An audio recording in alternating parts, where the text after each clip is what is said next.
समय के अस्तित्व से भी पहले, सृष्टि के आरंभ से भी पहले, जब न धरती थी, न आकाश, न सूर्य और न ही तारे, चारों तरफ सिर्फ एक अनंत शून्य था, एक गहरा शांत अंधेरा। पर उस अंधेरे के गर्भ में एक ऐसी ऊर्जा आकार ले रही थी जिसका न कोई आदि है और न ही कोई अंत। आज हम उस महादेव के प्राकट्य का रहस्य जानेंगे, जो स्वयं काल के भी काल हैं।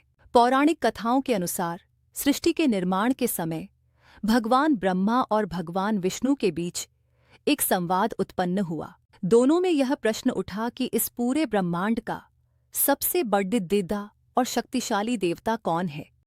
दोनों अपनी अपनी अलौकिक शक्तियों का प्रदर्शन कर रहे थे। तभी एक चमत्कार हुआ।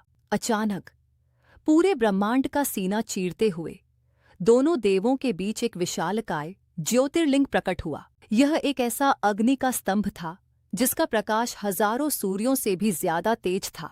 यह इतना विशाल था कि इसका न कोई ऊपरी सिरा दिखाई दे रहा था और न ही नीचे का कोई अंत। दोनों देव इस असीम ऊर्जा को देखकर आश्चर्यचकित रह गए। इस अनंत स्तंभ का छोर ढूंढने के लिए ब्रह्मा जी ने एक हंस का रूप धारण किया और तेजी से ऊपर की तरफ अनंत आकाश में उड़ चले। वहीं विष्णु जी ने एक विशाल वराह का रूप लिया और स्तंभ का निचला हिस्सा ढूंढने के लिए पाताल की गहराइयों में उतर गए। युग बीत गए, सदियां गुजर गईं, पर वह अनंत प्रकाश खत्म होने का नाम ही नहीं ले रहा था।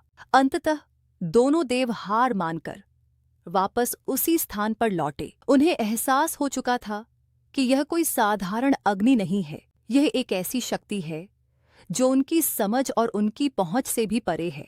उन्होंने उस अनंत प्रकाश के सामने अपने हाथ जोड़हाथ लिए और उस परम शक्ति को नमन किया।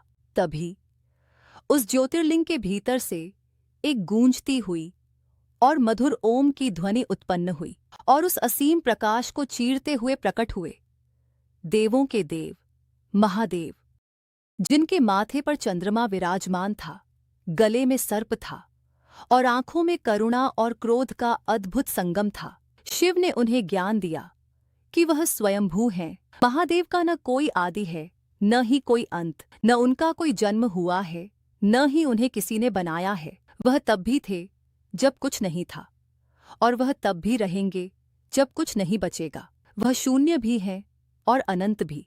इस तरह सृष्टि को अपने परम पिता आदियोगी के अस्तित्व का ज्ञान हुआ। हर हर महादेव।